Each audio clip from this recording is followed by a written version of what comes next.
Сайн байцгаана уу? Энэ өглөөний мэндийг төвшүүлье. Одоо би төвчөн өөрийнхөө өнгөрсөн амьдралаас нэг 2 минут ярив.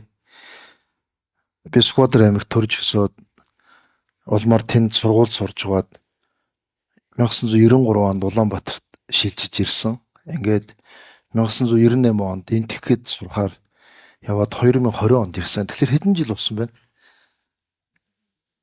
98 онд яваад 2020 онд ирсэн. 22 жил болсон байж тээ.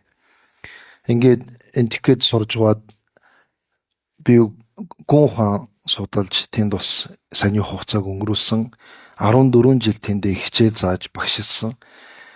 Ингээ 2020 онд ирээд уг нь би Америк яв сурах гэж байсан. 2020 оны 3 сарын 14-нд явах гэж байтал 2020 оны 3 сарын 13-нд Монгол хилээ хаасан. Яагаад ковид гараад. Ингээд яваагүй чартер нислэгээр явах гэсэн ахаад болоогүй. Ингээд Монголдо үлдсэн. Одоо Монголдо үлдээд Монголын Бурхан Шишний их сургуульд одоо гүн ухаан заадаг багшаар ажиллаж байгаад 2023 онд одоо энэ Гандын хийдийн хам гэсэн энэ албанд сонгогдсон юм байгаа. Өөр нэг сонин гэвэл хуваалцахад би жилдээ 1 сарын хугацаатай Лондонд очиж суралцдаг. Тэгээ миний эрхэм зорилго ер нь бол суралцах. Хэдий би өөрийн одоо чиглэлээр энтхэхэд хамгаалж болох цолоо одоо багш нар, ангийн нөхдүүд, найз нөхдийнхөө тусламжтайгаар одоо хамгаалсан хэдий ч надад сурах юм их байдаг. Ингээд нэн төрөн англи хэлнийхээ төвшинг сайжруулж улмаар дэлхийн бас алдартай нэг сургуульд үргэлжлүүлэн сурах юм зорилготой. Тэгэхээр бол бид нар зорилго нэг юм байна. Яг би та бүдээс зарим хүнээс насаар ахмад болохоор зарим нэг зүйлийг хуваалцаж өнөөдөр ярилцъя гэж байна. Ярилцъя гэдэг байгаа зүйл маань одоо 8 цаг 17 минут болж байна. Сүүлд нэг 10 минут юм уу та бүхэнд асуулт асуух цаг үлдээ. За ингээд би Англид очиод англи айлд амьдарч үзлээ. Айлын хүүхдүүд яаж ном үзээд байгааг хажуугаас нь харлаа. Англи залуучууд хамгийн сүүлд 2026 оны 1 сарын сүүлээр одоо Кембрижийн их сургууль дээр нэг өдөр сургуультай танилцах тэнд байгаа одоо буддийн нийгэмлэг гэж байт юм байна. Багш нар эрдмийн ажил хийж байгаа хүмүүсийн хамтран байгуулсан. Тэнд бас лекц унших ийм ажлуудыг тэнд байхдаа бас хийх боломж олдож явлаа. За ингээд товч танилцуулга маань энэ нэг зүйлийг би заавал хэлэх юм байна. Би сахил хүртсэн. Тийм болохоор ингээд амьдрал зохион гэдэг юм уу энэ олон зүйлээс өөрөө татгалзаад өөртөө цаг мөч болгоно. Одоо бусдын төлөө зориулна гэд ингээд яваа. 2001 онд энэ сахилыг хүртсэн. Тэгэхээр хэдэн жил өнгөрцөн бэ? 25. За ингээд сэдв рүүгээ оръё. Өнөөдөр сайхан захирал маань одоо ирж та бүгдтэй ярилцлага хийгээч гэдэг гол зорилго нь та бүгдийн төлөө байна гэж өөрөө хэлж байсан. Одоо үүнийг бас их хүндэтгэж нэрээ миний зорилготой яг эн чинь таарч байна. Би яаж та бүгдэд тусуулж болох уу гэж ингээд өнөөдөр ирсэн маань энэ. За ярилцах сэдв юу вэ гэдэг дээр номон суралцах тухай яриач гэсэн байгаа. За би өөрөө номон суралцж байсан. Дээрээс нь одоо буддийн гүн ухаанд номон суралцах тухай яг зорилго нь юу байх вэ? Түүнд хүлхийн тулд яаж суралцдгийг энэ одоо логик талаас нь бас та бүгдээ сонсоогүй зүйл байж магадгүй хуваалцъя. За тэгвэл эхлээд би ч гэсэн суралцж байгаа гэдээ ярьлаа шүү дээ, тийм ээ. Та бүхэн суралцж байна. Тэгвэл суралцаад хамгийн чухал юм юу юм бэ? Юу гэж болох вэ? Суралцаад хамгийн чухал нь юу гэж болох вэ хөөтөө? Суралцаад хамгийн чухал бол зорилго гинэ. Зорилго. Тэгэхээр зорилго их зөв болоогүй хүн зорилгоо их зөв тавьж чадаагүй бол дараагийн үе шаттай хүнд ирэх эрдэмүүд ирч чаддаггүй. Тийм болохоор суралцж байгаа хүний зорилгыг их чухлаа. Тэгэхээр хүн бүгдээрээ ямар зорилготой байдгүй. Бүгдээрээ л сайн сайхан амьдрах, ирээдүйд аз жаргалтай байхыг зорилго болгож байгаа шүү дээ, тийм ээ. Гэхдээ сайхан амьдрал гэж яг юу хэлэх юм бэ гэдгээ эргээд нэг ахиулаад бодсон уу? Тэгэхээр бидний амьдрал, сайхан амьдрал гэж ямар амьдралыг хэлье? Одоо ингэ нэрлж байна л да, мөнгөтэй, нэр алдартай, сайн боловсрол эзэмссэн. За тэгээд өөрийн үеийг ая тухтай орчинд амьдран, магадгүй зарим гадаадад амьдрий гэд ийм зорилгоодыг тавьж болох юм. За би гадаадад энд амьдарч байгаад ирсэн хүмүүс байгаа л бах. Би сая очиод ингээл очихдоо одоо суралцж байгаа учраас хамгийн багадаа нэг сар болж байна шүү дээ. Ингээд харахад бол хаанч амьдрсан. Гэхдээ тэн гадаад амьдраад байгаа хүмүүс хэцүү хүн зөндөө байна. За гоё байшинтай айлд амьдарч үзлээ. Гоё байшинд амьдраад байгаа хэрнээ тэнд асуудал зөндөө байна. Жаргаж чадахгүй байна. За их мөнгөтэй боломжтой хүмүүс Монголд ч байна, тэнд ч байна. Тэр хүмүүс уулзахаараа гэхдээ ийм хүнд байдгийн болов ер нь байж таарахгүй дээ гэмээр зовлон ихтэй.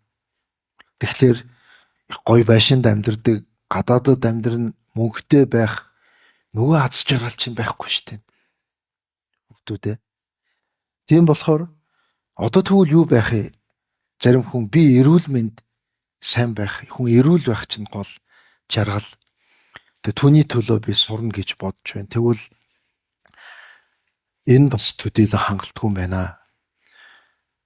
За ингээ энэ бүгдийг хамгийн зорилгоо та бүхэн зөв тодорхойлох хэрэгтэй гэж би бол санал та бүхэн дэвшүүлмээр байна. Тэгээ зорилго юу байх вэ гэдэг дээр түрүүчийн хэлсэн бол гарцаагүй л муу юм. Бид ирээдүйд аз жаргалтай байхын тулд бид суралцах хэрэгтэй. Ирээдүйд аз жаргалтай байна гэдэг аз жаргал юу юм бэ гэдэг дээр зам салаад. Тэгэхээр та өөрөөсөө асуудаа. Би ирээдүйд аз жаргалтай амьдрахын тулд би сурж байгаа бол миний тэр ирээдүйд би болох аз жаргал яг юу юм? Хэрвээ бэлэн биш бол би тэрийг бодох ёстой. Тэрийг багш нараас аав ээжээсээ ахмад хүнээс асууж ярилцах хэрэгтэй. Хүний аз жаргалыг ингээд олон түвшинд ангилж байна л да. Ангилж байна. Тэгэхээр саяны дурдсан хүчин зүйлүүд бидний амьдралын нэг зорилго болох учиртай. Эрүүл байх, эд юмар илбэг дэлбэг, орчин ая тухтай, эрдэм мэдлэг боловсрол өндөр түвшинд эзэмших энэ бүгд хэрэгтэй. Гэхдээ ганц энэ гэж бодтол өндөр боловсрол эзэмсэн гэгддэг гадаадад олон сургууль төгсдөгч байна уу? Ийм хэрнээ зохисгүй үйлдэл гаргадаг, магадгүй улам өөрөө асуудал ихтэй ийм хүмүүс дэлхий дээр байдаг. Тийм хүмүүс байдгүй. Байгаа шүү дээ. Мундаг сургууль сурцсан. Магадгүй шинэлүү ухааны нээлт хийцэн тийм хүн хэрнээ сайхан амьдарч чадахгүй хүмүүс байна. Тэгвэл энд бүгдээрээ хэрэгтэй л дээ. Энд нэг юм дутаад байна да. Нэг юм дутаад байгаа зүгтүүдээ. Тэр юу дутаад байна? Энэ бол хүний сэтгэлийн төлөвшил, аливаа юм шийдвэр гаргах энэ чадвар дутагдаад байна. Тийм болохоор бид ирээдүйд юуны төлөө сурж боловсрож байгаа вэ гэдэгтэр ирээдүйн аз жаргалыг бий болгохын тулд та бүхэн төлөвшөх хэрэгтэй. Хамгийн ихэнд төлөвшил бий болсны суурь болж түүний дараа мэдлэг байх юм бол тэр төлөвшил нь илүү баяждаг. Мэдлэг байгаагийн дээр чадвар ирэх юм бол тэр хүн бүтээмжтэй, өөртөө болон гэр бүл, нийгэмдээ тустай ийм хүн болж чаддаг. Тийм болохоор яриагаа хурангуулад суралцахын зорилго юу юм бэ? Хүн аз жаргалтай байхын тулд аз жаргал гэдэг чинь юу юм бэ? Хүн өөрөө төлөвшөж байж, хүн өөрөө оюун санаагаа зөв удирддаг болж байж, ингээд надад би гэрт амьдрна уу? Би майханд амьдрна уу? Би хавсанд амьдрна уу? Аль нь ч вэ тэр хүнд аз жаргал бий бол. Хэрвээ хүн төлөвшөөгүй байх юм бол хаанч амьдраад мөнгө төгрөг нэр алдрыг нэг удаа оллооч тэр өөрт нь юм болдгоо. Шинэ энэ дэлхий дээр алдартай хүн нэг буруу юм хийснээс болоод нэг буруу шийдвэр гаргаснаас болоод нөгөө нэр алдраа хуглах юм тохиолдол байгаа юу?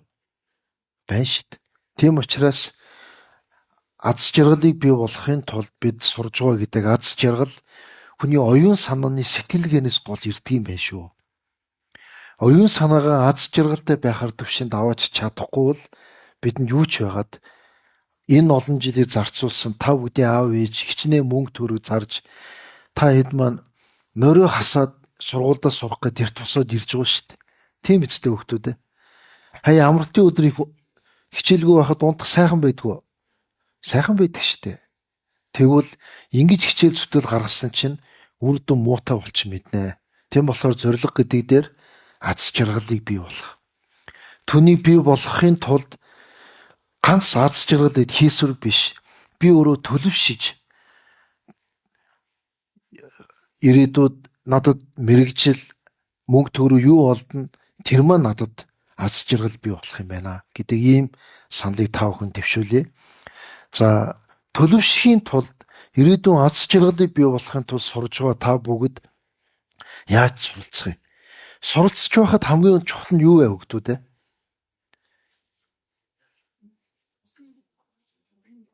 Суралцахад хамгийн чухал нь юу вэ? Суралцж байх үед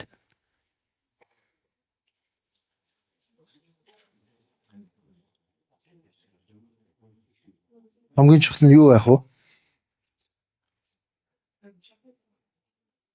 Хамгийн чухал нь хичээлдээ явах уу? Эсвэл хичээл дээр анхааралтай суух уу? Эсвэл даалгавраа хийх байлна уу? Анхааралтай суух.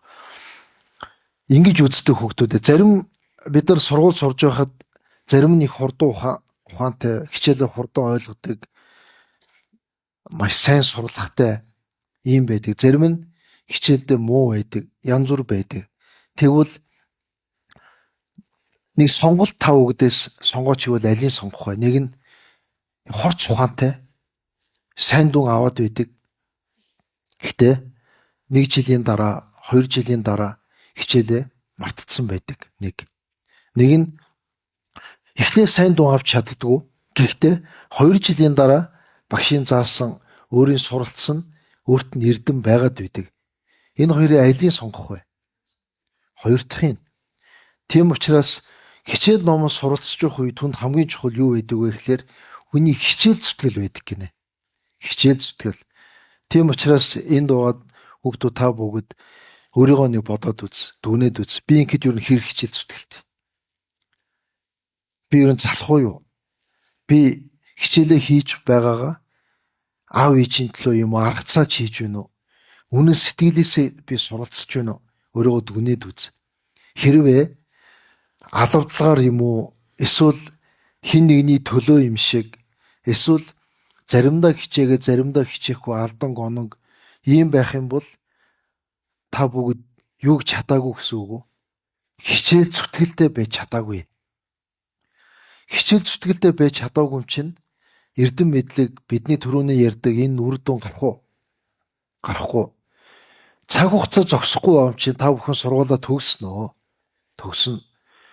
Сургуулаа төгсөөд эргээд харахад хичээл зүтгэлгүй байсан хүнд дараагийн дээд боловсрол эзэмшихгээ суралцахад бэрхшээлтэй. Түүнээс гадна өөр орчинд очиод амьдралын үүрэг хариуцлага хүлээх үед өөрөө бэлтгэдэг. Яагаад залах уу? Хойрог, ажил муутай, төвчээр хатуужил муутай ийм байх юм бол дараагийн бидэнд үүрэг хариуцлага бидэнд ирэхэд энэ бэлэн биш юуна гэж үздэг. Тийм болохоор хичээл зүтгэлтэй байх хэрэгтэй хүүхдүүдээ. Та хичээл зүтгэл гэж юу хэлэх вэ?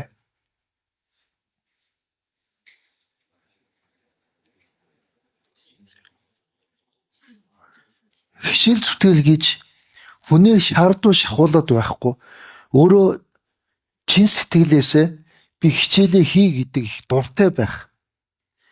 Тийм дуртай байгаад өдөр тутам хичээлдээ явах, хичээл дээр анхаарч суух, гэртээ очиод даалгавраа хийх энэ бүгдийг цаг тухайд нь хийдэг.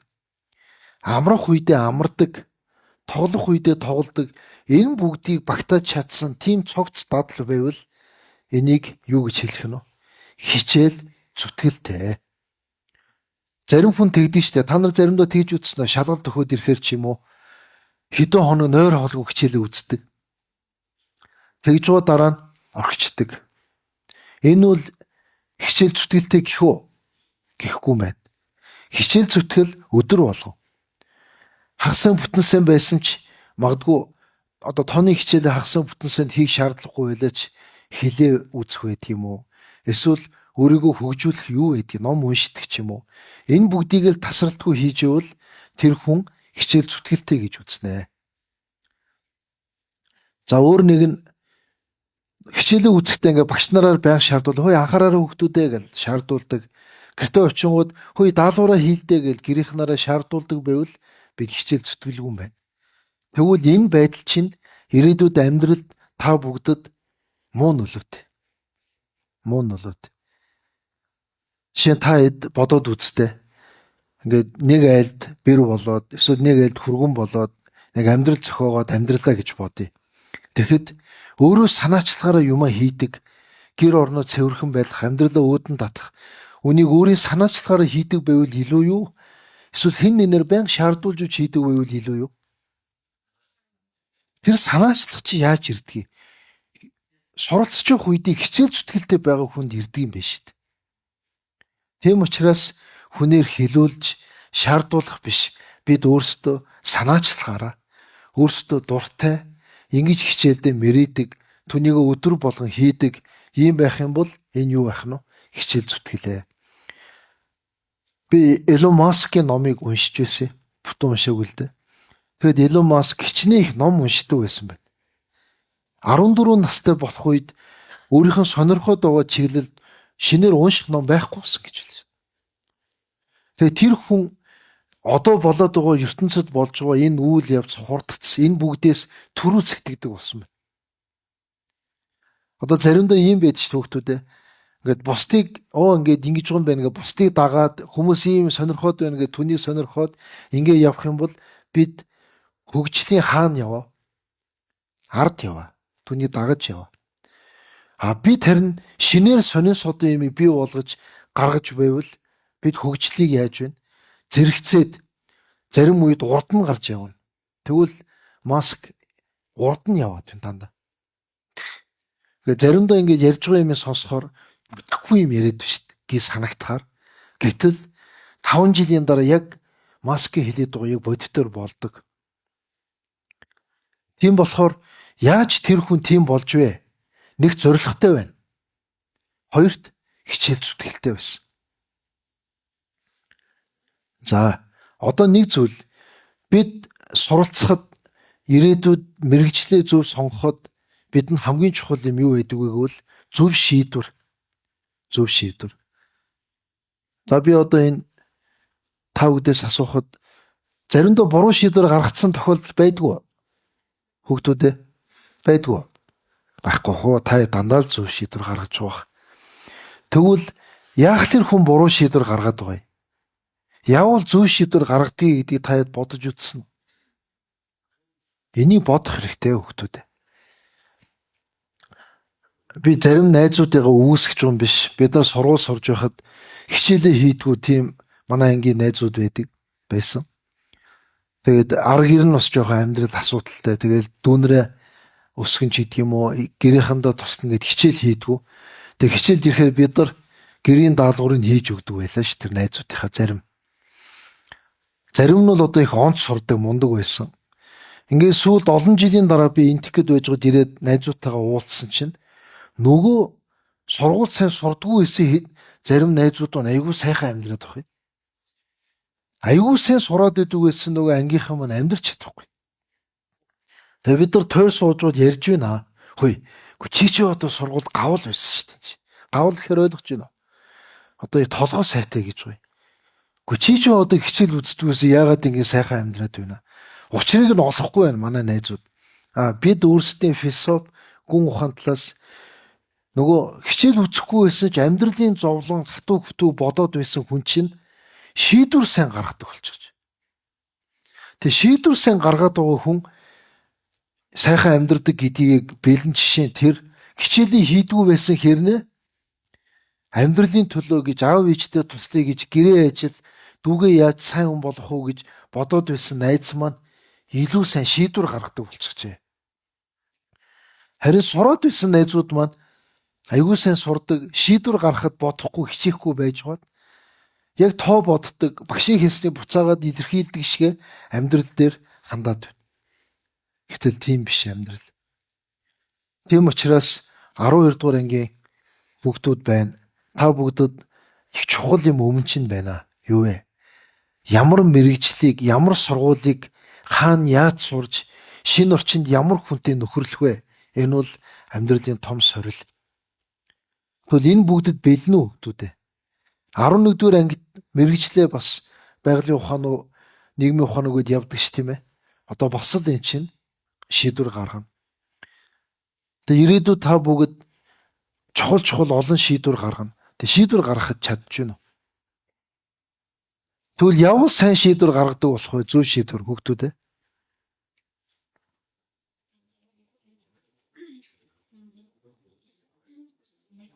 Бодоогүй байна те. Энийг бодох хэрэгтэй.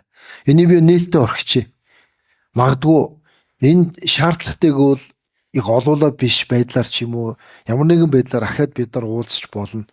Тэгээ би өөрөө амар зөв шийдвэр гаргадаг гэхгүй, зөв шийдвэр одоо гаргадаг мэй гэд ганц ном өгчин гэхгүй. Гэхдээ энийг заавал бодож энэ дэр бид ахиц гарах хэрэгтэй. Энэ онцгой үлдсэн. За дараагийн нэг зүйл нь бид сурахад хүнээр хэлүүлэхгүй, хүнээр шаардуулахгүй өөрийнхөө дур хүслээр сурвал тэр юу ирдэг гинэ? Хичээл зүтгэлтэй болдог. Тэгэх юм бол хамгийн сайн одоо сурах ийм арга нь тэрэ гэж ярьсан бол яавал дур хүсэл ирдэг юм бэ гэдэгт нэг зүйлийг нэмж ярив. Ер нь бол хүүхдүүдээ та бүгд миний энэ асуултанд хариул да. Хайдад гейм тоглоом тоглох гоё байдгүй. Яагаад гоё байдгийг? Тогломоор санагддаггүй. Тэгвэл яг тоглож явах үеийн тэр мэдрэмж гэдэг чинь одоо бидэнд их сайхан санагдсан учраас тоглоом тоглоё гэхэд түн аяндаа хүсээд байна шүү дээ. Тэрэн шиг хичээл ном үзэхэд ямар үр дүн гарах вэ гэдэг үр дүнг бодоод төсөөлөд мэдрээд байвал хүн аяндаа тэр мэдрэмжийг өгүүлнэ. Хүснэ. Тэрэн дээр ирээдүйд сайхан аз жаргалтай амьдарч байгаа нэг хүнийг жишээ болгож аваад энэ хүн яаж тийм болсон юм? Сайн суралцаж, сайн төлөвшиж ийм болсон. Тийм болохоор нэг ийм болвол ямар байх вэ? Төсөөлөд үцхээр гоё санагднаад. Ингэж төсөөлж тэр хүний оронд өөрийгөө тавих хэрэгтэй. Нэг. Өөр нэг нь бол одоо та бүгдийн аав ээж, эмээ өвөө ах トゥ хэн байдаг? Та бүгдийн төлөө хамаг амьдралаа зориулж яваа одоо хүмүүс байгаа. Байгаа юу? Тэгвэл тэр хүмүүсээ хайрлж, тэр хүмүүсээ инэрдэг байх юм бол аяндаа бид ном үзэх, хичээл зүтгэл гаргахтаа илүү дуршилтай болдог гинэ. Дуршилтай болдог. Аав ээжийн ачийг хариулна гэж боломж байх уу? Бидний жоохон багт ийм зохиол байдаг байсан. Шүүдрийн усыг цуглуулж байгаа цай чанж өгөх юм бол ээжийнхээ ачийг хариулна. Тэг хичээлийн амралтаар хөдөө очиод шүүдрийн ус цуглаалаа гэдэг сав бариад. Гэхдээ цай чанахаар хэмжээнд одоо цуглаана гэдэг нэг дамргүй юм. Хоёрт хэрвээ тий цуглаагаад нэг удаа цай чанж өглөө гээд дараа нь ээжигээ гомдоогоод аавынхаа үгийг зөрөөд байвал ачийг хариулах уу? Гүй байна. Тэгэхээр ээж аавын ачийг хариулна гэдэг хамгийн бидэнд байгаа хүн болгонд байдаг боломж юуэгүй бол аав ээжигээ баярлуулах. Аав ээжигээ сэтгэлийг зоохгүй байх. Би энтгэхэд 20 гаруй жил суралцахад анх намайг хүлээж аваад хичээл зааж эхлээд эрдмийн ажлыг дуустал удирдсан багш маань байдаг. Тэр багш маань надад хүний амьдралын одоо хэдэн жил наслах вэ? Түүнээс 20 жилийн зарцуулсан байна шүү дээ. 20 жилийн. Тэгэхээр тэр багш надад ачтай юу? Ачтай. Тэрэн шиг та бүгдд хичээл зааж байгаа багш бас ачтай байна. Тийм болохоор яриагаа нийлүүлээд ээж аавыгаа эмээ өвөө ах хичээ багш нараа баярлуулъя гэж хүн үнэн сэтгэлээсээ бодвол аяндаа хичээл зүтгэл ирдэг. Баярлуулах хамгийн чухал арга бол бидэнд юуг захиад яагаасаа гэж бодоод байгаа. Тэр дагуу бид өөрсдөө хичээгээд ингэж зөв явдлаар явах юм бол бид хамгийн сайн баярлуулдаг. Нэг хүн аав ээжтэй баяраар үнэтэй бэлэг аваад өгсөн гинэ. Үнэтэй бэлэг авч өгөөд аав ээж нь их баярландаа гэж өгсөн чи баярлсангүй гэн. Тэг хүүхэд нь жон гомцсон юм байна л да. Би одоо айгүй хүнтэй бэлэг аваад өгч байхад баярлахгүй гэсэн чинь ээж нь юу гэж хэлсэн гэж. Үгүй чи надад мөнгө зараад их юм авч өгөх яах вэ? Миний сэтгэлийг зовоохгүй л амьдраач ээ. Нэгт арх битгий уугаач. Орой үуч битгий яваач. Хүнтэй хэрэлдэж уралдаад битгий муудаад байгаач. Тэг ийм буруу юмуд гарахгүй байвал одоо надад хамгийн том бэлэг тэр байна гэж ээж хэлсэн байна. Тэр үнэн үү? Үнэн. Тэгвэл бид өөрсдийн аав ээж, эмээ өвөө, ах эгч, багш нарынхаа ачийг хариулъя гэвэл бид баярлуулах хэрэгтэй. Баярлуулахын тулд тэр хүмүүсээ бид хайрлах хэрэгтэй. Энэрх хэрэгтэй. Яагаад тэр хүмүүс та нарын төлөө та нарыг сайн хүн болоосой гэд ингэж бодож байгаа учраас тэр захаасыг нь биелүүлж тэр хүмүүсийн сэтгэлийг зовоохоор буруу юм хийхгүй бай гэж ингэж явах юм бол бид жаахан ч гэсэн тэр хүмүүсийн ачийг хариулж байгаа. Ойлгосноо хүүхдүүд ээ? Энэ хэцүү юу? Боломжтой юу? Боломжтой. Тийм болохоор өнөөдөр гэртээ очиод магадгүй аав ээжийн гадагшаа дотгошоо эмээ өвөө ах чинь өнөөдөр уулзах чадахгүй байлаач хамгийн түрүүнд хизээ уулзсан гомдоож байсан алдаатай буруу юм болсон тохиолдол байдаг бол намайг уучлаарай. Би одоо улам хичээнэ гэж ингэж хэл тэр төдий ийм сэтгэлгээ өөрт ирэх төдийд ачийг нь хариулах ийм алхам болдог. Тийм болохоор нэг уриалга байна. Миний уриалгад нэгдэх хүн байна уу та бүхэн? Аав ээж эмээ өвөө одоо ачтай хүмүүс багш нараа гомдоосон буруу юм болсон бол эхлээд нэг уучлах хүсье. Би буруу юм болжээ. Би одоо улам хичээн шүү гэдэг амлалтыг өөртөө өгье. Яаж? Муухай үг хэлэхгүй юм шүү. Би муу бодол автахгүй юм шүү. Би буруу үйл хийхгүй юм шүү гэж дор бүрнээ хичээцгээе. Тэгэхгүй бол ийм байдаг хүүхдүүд уурлахыг хүнээр заалгасан хүн байна уу энэ дунд? Байгаа баха. Зарим мэдэхгүй байжгаад уурлахыг хүнээр заалгасан байж мэдхий. Тэгвэл уурлахыг хүнээр заалгадгүй гинэ. Хүн өөрөө төрөлхийн бидний энэ одоо авиас уурладаг авиас байдаг. Тав унш сурахыг тоо ботхыг хүнээр заалгаагүй төрхөөсөө мэддэг хүн байгаа юу? Тэгвэл энийг хүнээр заалгаад байна. Энэ хоёрт ямар ялгаа вэ гэхээр ямар ялгаа вэ? Муу юм хүчтэй байдаг хүүхдүүд. Муу юм бидэнд авиас болоод ингэ байж байдаг. Тийм болохоор муу юм гэдэг чинь нэг удаа заа гэд буулт хийхээр дараа нь хоёр дахь буулт хийх болдог. Тийм учраас би юу гэж хэлээд байна? Би буруу юм хийхгүй шүү, муу үг хэлэхгүй юм шүү. Би муу сэтгэл давтахгүй юм шүү. Би үйлдэлээрээ буруу юм хийхгүй шүү гэж ингэж хүн өөртөө амлалт өгж үүндээ үнэнч байхын төлөө хичээж явах юм бол одоо юу ирдэг байх нь вэ? Аав ээж ачтыг хүмүүсээ баярлуулна. Тэгэх юм бол тэр хүмүүсийн ачийг хариулна. Бидний анхны ярьсан ирээдүйн зорилго хүрэхийн тулд хүн яах хэрэгтэй гэлээ? Сайн зөв төлөвш хэрэгтэй гэсэн үү хүүхдүүд ээ? Тэгвэл төлөвшл тэгж ирдэг.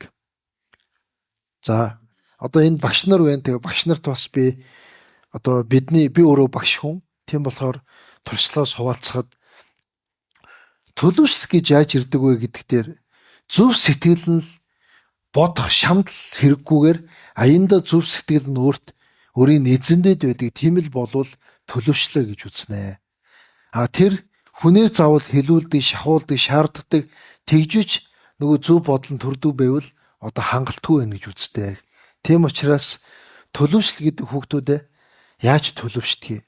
Зөв бодол өөрийгөө шахах шаардах хэрэггүйгээр өөрт төрөөд байдаг, намайг тэр хөтлөөд байдаг тийм төвшөнд ирвэл төлөвшнө гэж үзнэ. Нөгөө талаас одоо энд байгаа хүүхдүүд өөрөөсөө ингээ асуудаа. Та нар сул тал бий юу? Сул тал байгаа бол тэр сул талыг би шамдал гаргахгүйгээр нэг мэдсэн чинь түүнийг засцсан Ахаа тэр алдаа гарахгүй болсон байвал тэр бас яаж вэ? Төлөвшөж байна. Тийм болохоор үүний төлөө та бүхэн сурж байгаа. Тэгэхээр ганц тоо бодох биш, ганц хэл сурах биш хүүхдүүдээ. Та бүгд өглөө сургуульдаа ирээд хичээл тараа сургуулиасаа явах болгондоо бодох зүйл бол надад ямар сул тал байгаа. Би тэрийгэ засахын төлөө өнөөдөр хичээлдээ сурна шүү. Хичээлээ тараа явахдаа би малдаага засахын төлөө би өнөөдөр ямар хичээл зүтгэл гаргав, надад ямар үр дүн гарав, би энийг хэр засч байна гэж дүгнэдэг. Гэртээ очиод аав ээж гэрийнхэнтэйгээ харилцаа хандлага дээр надад алдаа юу байдгүй, түүнийг би засан шүү гэж ингэж өдөр тутам бодож ивэл одоо юу ирдэг байх нь? Төлөвшил ирдэг. Өдөр тутам үүнийг бодож ивэл тэр ачтыг хүмүүсээ хайрлж байгаа нь тэр. За би нэг асуулт дахиад асууя. Та бүхэн өөрсдөө хариулчих. Юу гэхээр бидний ойр хамт амьдардаг аав ээж, эмээ, өвөө, ах トゥ ч юм уу хин нэгэн хүн сэтгэл нь зовоод ивэл хажууд нь байгаа бидэнд сайхан байдгүй, бас хэцүү байдгүй. Хэцүү байдаг. Тэгвэл хүүхдүүдээ тэр заримдаа бидний хайртай хүмүүс сэтгэл нь тавгүй байх, биеийн өвдөд байх ийм үед бид явал дээр. Ямар хэцүү юм бэ? Та наатаа болилдоо гэх юм уу? Яах вэ? Энийг бид бодох хэрэгтэй. Тэгээ энэ дээр юу гэж ямар аргыг санал болгодог вэ гэхээр цаад хүн энэ сэтгэл нь тавгүй байгаа, биеийн өвдөд байгаа энэ бүгдээс нэг ангижраасаа энэ бүгд нь байхгүй болоосэй гэж бид чин сэтгэлээсээ бодох хэрэгтэй гинэ. Энэ бол хайр. Энэ бол тэр хүмүүсээ яаж байгаа вэ? Инэрч байгаа юм байгаа. За дээрэс нь одоо миний төлөвсөн цаг бас бага болж байна. За дээрэс нь би ахад нэг зүйлийг ярихад инэрнэ гэдэг нь аав ээжигээ инрээд танихгүй хүнийг тоохгүй орхиод өөрийг шоглоод байгаа, дээрлгээд байгаа хин нэгэн хэрвээ байдаг бол тэр хүнийг үзэн ядж байгаа энэ яг инэрх сэтгэл болохгүй. Тийм болохоор одоо бидэнд нийтлэг байгаа нэг зүйл бид бүгдээрээ л аз жаргалтай байхыг хүсдэг. Гэтэл хин нэгэн одоо нэгийгээ шоглоод юм уу, шоолоод юм уу, эсвэл доромжлоод юм уу, ийм байдал гарвал тэр цаад хүнээ инэрч харилж байгаа юу? Цаад хүнээ зовоох, цаад хүнээ амгалангүй байх ийм үйлдэл болж байна. Аль нь вэ хөгтүүд? Зовоох.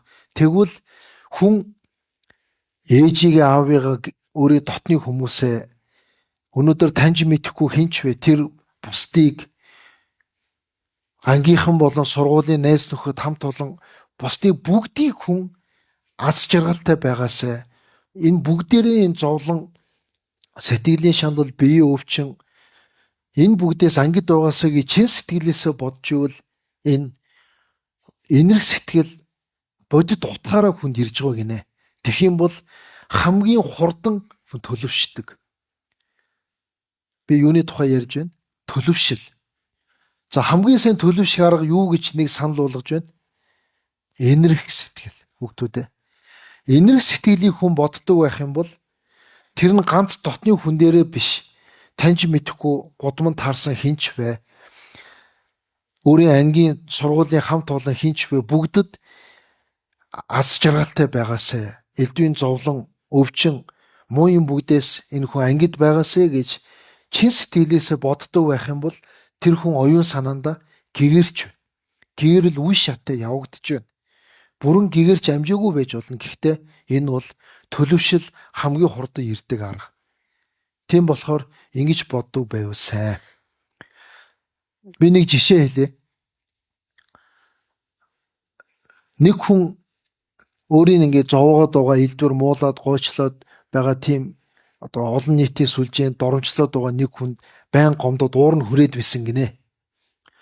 Тэгсэн энерги сэтгэлийн тухай сонсоод энерги сэтгэлийг бясалгаж үтсэн гинэ тэр хүн. Тэгэд муу хандаад байгаа хүнээ өмнөө төсөөлж угаад энэ хүн надад муу хандаад байгаа хэдий ч энэ хүн энэ олон хүн байхад ягаад надад муу хандах болов? Надад бас алдаа байгаа юм байна. Тэгвэл надад ямар алдаа байж вэ? ингэж бодоод үгүй надад чинь ийм алдаа байсан байх штэ. Тэгэхээр надад ийм алдаатай байгааг энэ хүн одоо илэрхийлж гин гэдгээр харин энэ хүн чинь надад тустай юм байна штэ.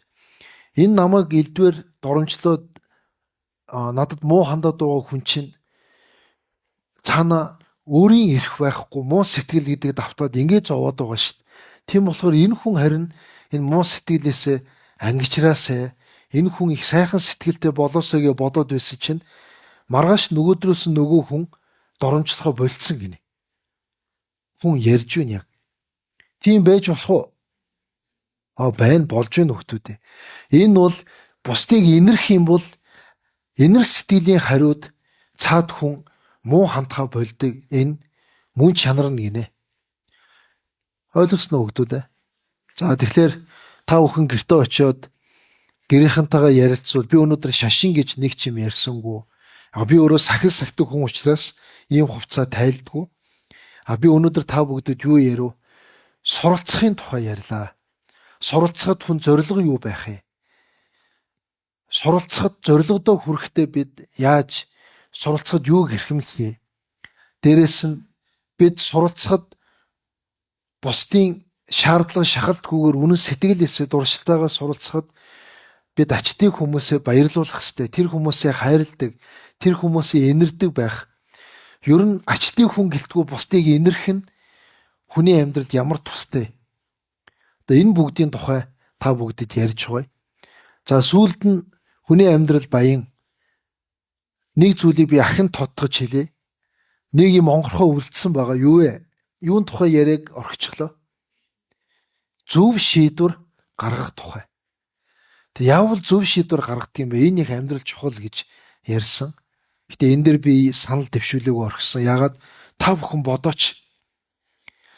Асуу сургалж бусдаас асуу, бусдаа ярилцаач аав ээжтэйгээ.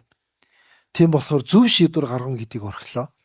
За сүүлд нь ахад нэг санал та бүхэн дэвшүүлээ дандаа уулзч чадахгүй.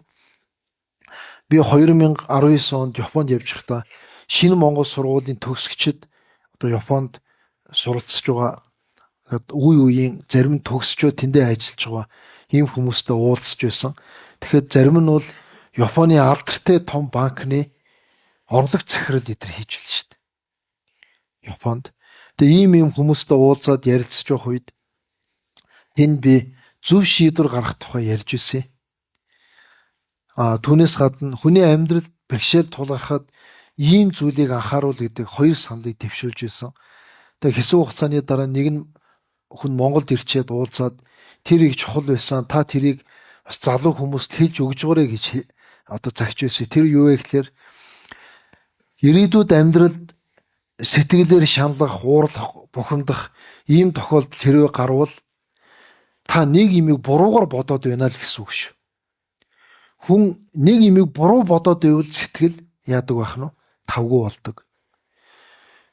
Сэтгэл тавгүй байгааг засыг бол буруу бодоод байгаа зүйлээ тодорхой болгоод түүнийг зөв бодоход л эрэлхийлвэл тэр засарна. Түүнээс сэтгэл тавгүй байгааг харилцах гээд уудаг юм бий юу?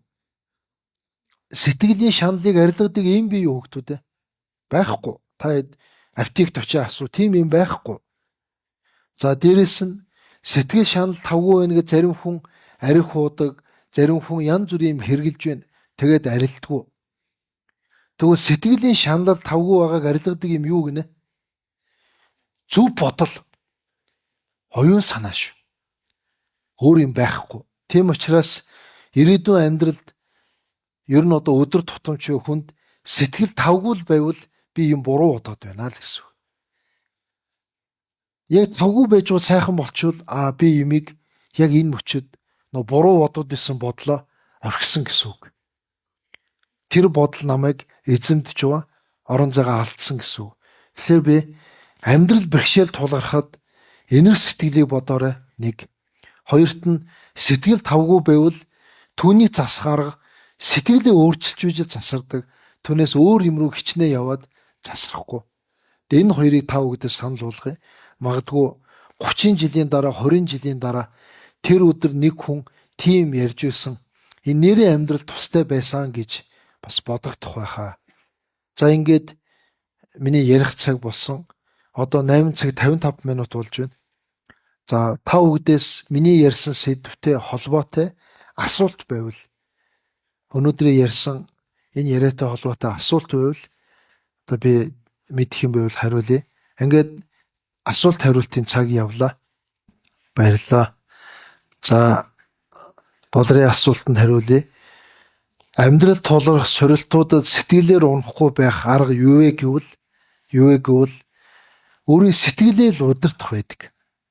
Сэтгэлээ удирдах, жолоодох. Жишээлхэд хүсээд байгаа зүйл би нэг сая Англид байх үед нэг залуу байна. Одоо англи залуу. За King's College-д орох амьдралын мөрөөдөл нь. Тэгээ King's College-д орох гэсэн чинь 2A байхаас гадна 3 од байх хэрэгтэй байна л да. Од нь дутаад байдаг нөгөө залууд. Тэгээ A сураад ахаад 2A аваад тэнд орж чадахгүй шүү дээ хүүхдүүд. Дээр нь юу хэрэгтэй вэ гинэ? Ахаад нэмж од хэрэгтэй байна. Тэгээ тэр залууд одоо тэгэл би өөрийнхөө сурж байгаа хэлний түвшинд ярьж байна л да. Юу вэ гэхээр сэтгэлээр жоохон гунхирцсан сууж байна. Тэгээ битгий тэгээ. King's College төгссөн болгон сайн амьдрахгүй байгаа. King's College-д ороогүй болгон одоо сайн амьдрч чадахгүй биш. Өөр зөндөө сайн хүмүүс байгаа. Гэхдээ чи King's College-д ороосай те. Гол нь зарим юмыг бодит байдлаас хэтрүүлж бодоод байна өөрөө. Юу вэ гэхээр үнэхээр од дутаад од авч чадахгүй л тэгэл тэнд орно гэдээ яхаа болчихл доо гэсэн үг байхгүй юу. Тэгэхээр энэний юу гэсэн үг вэ гэхээр хүн оюун санаагаа удирдна, жолоодно. Зарим юмыг хэтрүүлж бодохоор л сэтгэлээр ундаг. Тэгэхээр хэтрүүлж битгий бод. Яг бодит байдал дээр нь л байлга оюун санааг. Ингийн тулд оюунаар жолооддаг. За тэгвэл яаж жолоодох вэ гэдэг дээр нэг арга хэлэхэд ингээд сэтгэл нэг жоохон тавгүй болж байгаа мэдрэмж төрөх үед хөөе би юу бодоод тавгүй болж байна. Тэг тэнд үн орчвол сайхнаа гэж бодоод орч чадахгүй байгаа. Яг тэр бодол байвал үгүй тэнд орсон болгон сайхан амьдрахгүй л байгаа шүү дээ. Магадгүй энэс илүү боломж над байж болно шүү дээ. Яг тэр мөчөд бодвол өрүүл ийшээ хазаагаад байсан буцааж байгаа байхгүй. За тэгжүйтэл ахаад нэг өөр юу одоо амьдрал тохиолж болно шүү дээ. Юу гэхээр үр хүүхдтэй болоод хүүхд нь өвдөөд ураагаад байхлаар тийм ээ. Ямар хэцүү юм бэ? Амьдрал чи ямар хэцүү юм бэ гэх хүн бүр ингээд сөхөрөх гээд одоо бүр шантрах гээд ийм үед энэ өвдөн гэдэг чинь ер нь л байдаг. Өнөөдөр миний хүүхдээс илүү өвдөж байгаа хүн энэ дэлхий дээр байгаа. Харин би хүүхд нь өвдөхгүй байгаа ээжээс үр хүүхд нь өвдөж байна гэдэг нь нэг талаас би илүү анхаарал тавих гэсэн үг байна. Эн чинь харин надад илүү чи ээж хүний сэтгэл зүтгэлийг илүү гаргах гэсэн ийм надад үүрэг ирж байгаа юм байна. Харин би чинь бусад ээжээс илүү одоо ээж хүний үүргийг би болох боломж олдсон байх шүү гэж ингэж бодож нөгөө талаасаа энэ өвчнөөс илүү хүнд өвчтэй хүүхдүүд байгаа. Тэгэхээр би энэ хүүхдийнхаа бие өвдөд байгааг эдгэхдээ ингэж өвж байгаа бүх хүүхдийн өвчнийг үгээр эдгэх юм шүү. Ингэж бодож сэтгэлээ том юм бодох хэрэгтэй гинэ. За энэ л дандаа нөгөө өрүүлийг ийшээ хазаагаад байвал жоохон эргүүлнэ. Энэ сэтгэлийг жолоодно гэж үүнийг хэлж байгаамаа. Ингээд оролдоод үзээрэй. Зөв бодол гэдэг бол юмны мөн чанарыг зөвөр харж байгаа бодлыг хэлдэг. Зөв бодол гэдэг нь. За юмны мөн чанарыг зөвөр харна гэдэгтээ нэг жишээ хэлэхэд миний яриа уртуулчих магадгүй. Хоёр хүн явж гин гинэ. Тэгсэн чинь нэг нь найзтай хөөе тэр хүнийг харж гинөө. Эн чинь миний чамд ирж байсан айгүй нөгөө муу хүн чи энэ штэ гэд. Тэгсэн чинь харсан чи айгүй муухай царайтай хүн байна гинэ. Тэгсэн найз нь хөө яна уучлаарай би андуурсан байна. Тэр хүн биш вэ шүү. Харсан чинь бас гайгүй хүн байна гин. Тэгэхээр хүн муу хүн гэд хэлэнгүүд харангууд онцгүй санагдаад гүй биш вэ нэнгүүд бас гайгүй санагдж байгаа энэ оюун санаа хүлээж авч байгаа байдал واخгүй. Тэгэхээр тэр хүний бодит байдлыг эхлээд хэтрүүлж барьсан байхгүй. Нөгөө мөн чанарын зөөр харж чадаагүй. Тэгээд муухай санагдсан. Муухай санагдж байгаа тэр мэдрэмж нь л буруу бодлоос үүдэж байгаа нь ийшээ явж байгаа тэр аахгүй. Тэр үед нөгөө биш вэ нэнгүүд хартал жоо ирүүлэр харсан байгаа аахгүй. Жоо бодитоор нь тэгэнгүүт 50 болж байгаа. Тэгэхээр зөв бодол гэдэг үл юмны мөн чанарыг зөвөр бодитоор харж байгаа бодлыг хэлнэ. Тэгвэл бид яг аль нь яг бодит вэ гэдгийг оноохт айгүй хэцүү байдаг. Ойлгож байна уу? Хэцүү байдаг. Тэгэхээр шууд нэг санал болгоход түрүүнд би хэлнэ шүү дээ, энерги сэтгэл. Сэтгэл жоохон тавгүй болоод өрөөл хоёр тишээ хэтрээд ирж байгааг анзаарах даруйд энерги сэтгэлийг бод. Энерги гэдэг нь аав ээж дээрээ, найз нөхдөрөө ганц биш. Завсрын одоо муу хандаад байгаа тэр бүгдийг эрүүлэх байгаасай. Зовлон, муу бодол, ирээдүйд тохиож мэдэх муу юм бүгдээс ангид байгаасай гэд чин сэтгэлээсээ бодвол яг гол дээр хүрээд ирнэ. Энэ бол нэг зөв бодол бусад олон буруу бодлыг хүчийг нь сааруулад зөв төвшөнд авчирдаг гэдгийн жишээ энерги сэтгэл шүү. Ийм санал бол. Өөр нэг жишээ хэлчихье. Жишээ нь юм байдаг. Нэг асуудал тулгарлаа. Гэр бүлд юу гэдгээс ойлголцохгүй хэрүүл урвал найз нөхөд тийм үед юусоо ойлголцохгүй ингээд ярих гэхлээр болж өгөхгүй байдаг ш тийм ээ. Тэгвэл тэр яаж ийнэ гэхлээр тухайн асуудал одоо хин нэгний алдаа нь 10% та байхад тэрийг 90% руу авааччвал энэ бол өрүүлийн жолоог авахд хэцүү байгаад идэх хөөх.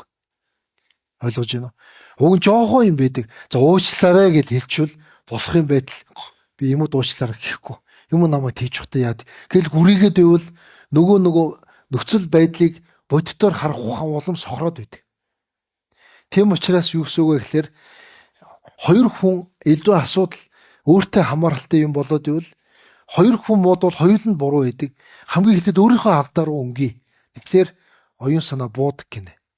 Тэгэх юм бол бодитоор харах боломжос үүсдэг. Цэцэрлэгт явж байгаа хүүхдүүдийн дунд болсон нэг явдал байна л да. Хэдий энэ асуултанд хариулаад байгаа юм шиг боловч өөр хүн асуух ч гэж мэдхээр тохиолдлуудын нэг жишээ болж магадгүй гэд. Нэг хүүхд нэгийгээ шолоод ухаар цэцэрлэгийн удирдлагууд шолоод байгаа хүүхдийн ээжийг дуудаад хэлдэг юм байна. Танаа хүүхдийн хүүг шолоод манай хүүхдтэй хүүхд гар өрдөг. Үгүй хүрээд байна. Өстой тийм байхгүй шүү. Та нар манай хүүхдийг ингэлээ. Тэнгүү бичлэгийг үзүүлдэг юм байна л да. Үгүй багш нь одоогүй яг би харж байсан гэсчихгүй та нар худлаа ярьж байна. Тэгээ видео бичлэгийг үзүүлсэн чинь үгүй тэгээ яад юм манай хүүхд хүрээл үз. Тэгэхээр энэ юу гэсэн үг вэ гэхээр тэр хүүхд ерөөсө буруу юм хийлээч яадгийг гэдэг сэтгэлгээ байна гэдэг бол тэр хүүхдийн бодит байдлыг хитрүүлж авч байгаа байхгүй ээж. Тийм байгааз. Тэгэхээр энэ хүүхд чинь бас буруутай байж болно. Энэ хүүхд буруутай байна гэдэг ээж надад бас алдаа байна гэдгийг бодвол тавьшрах байхгүй. Тэгвэл ойлголцсон. Тэгэхээр хоёр хүн ойлголцохгүй байвал хоёул нь буруу байдаг. Тэр үед өөрийнхөө алдаа руу өнгөйвөл сэтгэл буугаад тухайн нөхцөл байдлыг зөөр дүгнэх оюуны нүд нээгддэг. Тэгэх юм бол айгүй амархан ойлголцсон байдаг байхгүй. Одоо ингээд ойлголцохгүй байгаа би нэг байгууллага удирдах байгаа шүү дээ. Ойлголцохгүй байгаа хүмүүсийг авчираад жоохон яриад хөөе тэгэнгүүт дороо ойлголцохгүй. Ийм л амархан байсан биш тэгээ гараа хөвдөг шүү дээ. Тий.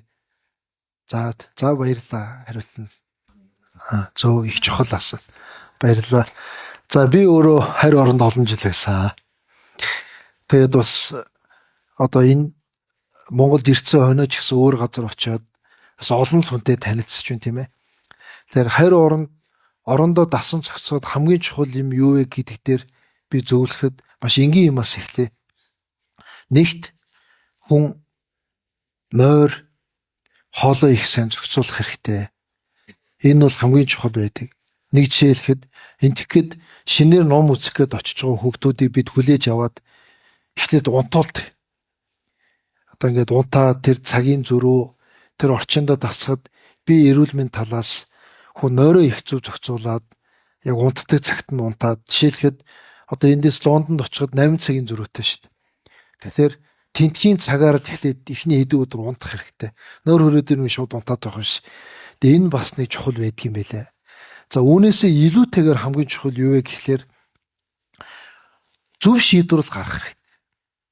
Зөв шийдвэр. Харь оронд очиод олон найз нөхдөд гэдэг байхын тулд битгий хүнд уурал. Битгий хүнд муухай үг хэл. Энэ бол хүн болгон найс вэ те. Гэхдээ хүн болгоны аяар байж болохгүй. Тэр дунд сайн ч хүн байж болно. Муу ч хүн байж болно. Муу хүн татаад аваад явхад хамт яваад өгөхөр тийм байж болохгүй.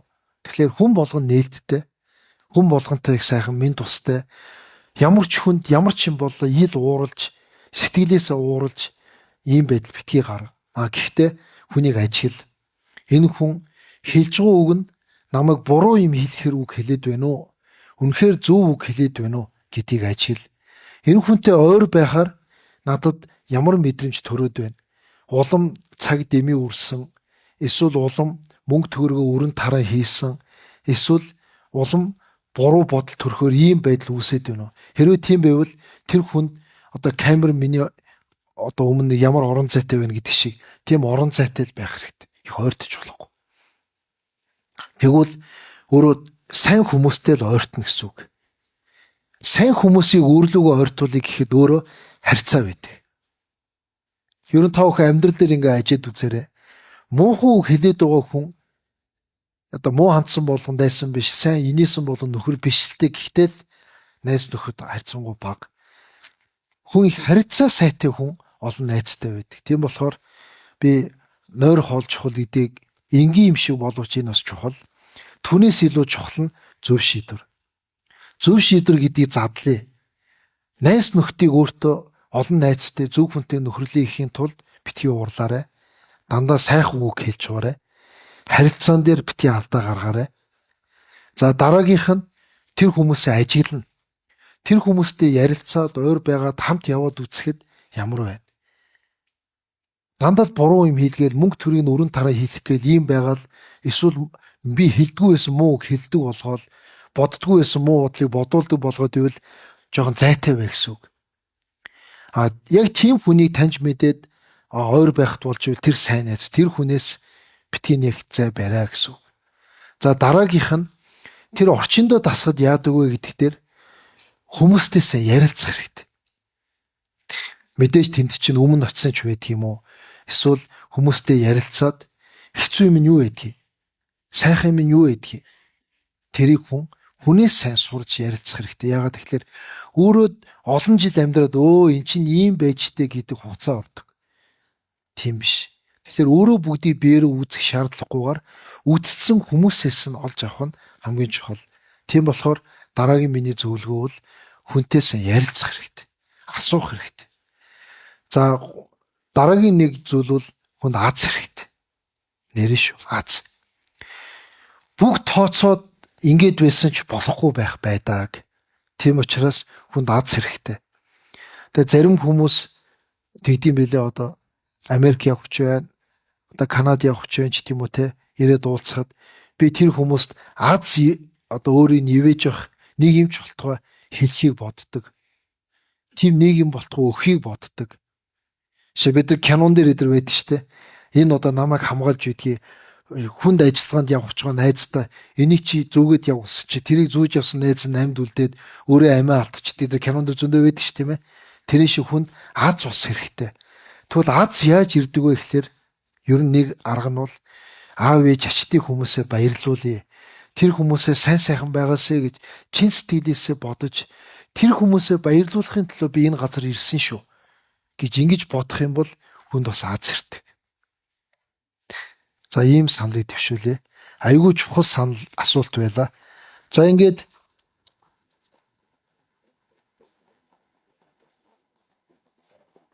өнөөдөр бидний энэ уулзалтыг зохион байгуулж гисэн өнөр сайхан захиралдаа Анармаада бүгдэд энэ бас багш нартаа цаг гарган өнөөдөр хичээлтэй байсан ч энийг бас чухал болгоод энд бас анхаарал хандуул суусан сурагчдаа одоо бүгдд нь баярлалаа гэж талархал илэрхийлье.